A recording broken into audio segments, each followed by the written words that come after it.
எப்படியோ ஃபைனலி பிசிகா தாவேகாவுக்கு ஆதரவு கொடுக்க தயாரா இருக்கிறாங்க. இப்போ 4:30 மணி கிட்ட அவங்களோட நிலைப்பாடுன்னு சொல்லிட்டாங்க. நிபந்தனையற்ற ஆதரவு நாங்க தாவேகா கொடுக்க தயார், தமிழ்நாட்டில் ஒரு நிலையான ஆட்சி மலரணும் அப்படிங்கிற அந்த காரணத்துக்காக நாங்க கொடுக்குறோம் அப்படிங்கிற மாதிரி அவங்களோட ஸ்டேட்மெண்ட் கொடுத்தாங்க. அந்த அபிஷியலா அவங்க கொடுக்குற அந்த கடிதத்தையும் ஆதரவு கடிதத்தையுமே ஆதவ அர்ஜுனா கிட்ட அவங்களும் கொடுத்துட்டாங்க. ஃபர்தரா விஜய் அவங்க என்ன பண்ண போறாங்கன்னு தெரியல. ஏன்னா இன்னைக்கு 7:30 மணி கிட்ட ஆளுநர் அவங்க வந்து பிரைவேட் பிளைட்ல வந்து இங்க போறாங்க, திருவனந்தபுரம் போறாங்க. ஏன்னா அவங்க வந்து கேரளாவோட ஆளுநர் தான், நமக்கு பொறுப்பு ஆளுநர் அப்படிங்கிறப்ப கேரளாவுக்கு போறாங்க. அதுக்கு முன்னாடி அவங்களை சந்திச்சு கொடுத்து மேபி நாளைக்கே பதவி இருக்க சான்ஸ் இருக்கு. சண்டேங்கிறது இந்த விஷயத்துல கிடையாது நினைக்கிறேன், சரியா தெரியல. இல்ல ஒருவேளை மண்டே அப்படிங்கிற மாதிரி என்னன்னு போகுதுன்னு தெரியல. ஷியரா விஜய் அவங்க வந்து சிஎம் ஆவது உறுதி. 112 மெஜாரிட்டி வந்துருச்சு. எல்லாருமே அவங்களோட ஆதரவு கடிதத்தை கொடுத்தாங்க.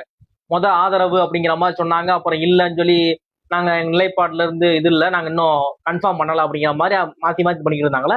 இப்ப உறுதியா காங்கிரஸ் ஆதரவு கடிதம் கொடுத்தாங்க. சிபிஐ, சிபிஎம், விசிகா இந்த எல்லாருமே அவங்களோட ஆதரவு கடிதத்தை ஒரு அபிஷியல் ஸ்டேட்மெண்டாவே தாவேகாவுக்கு கிட்ட கொடுத்தாங்க.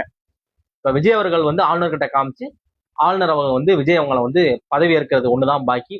ஃபர்தர் அப்டேட்டுக்கு ஃபாலோ பண்ணுங்க.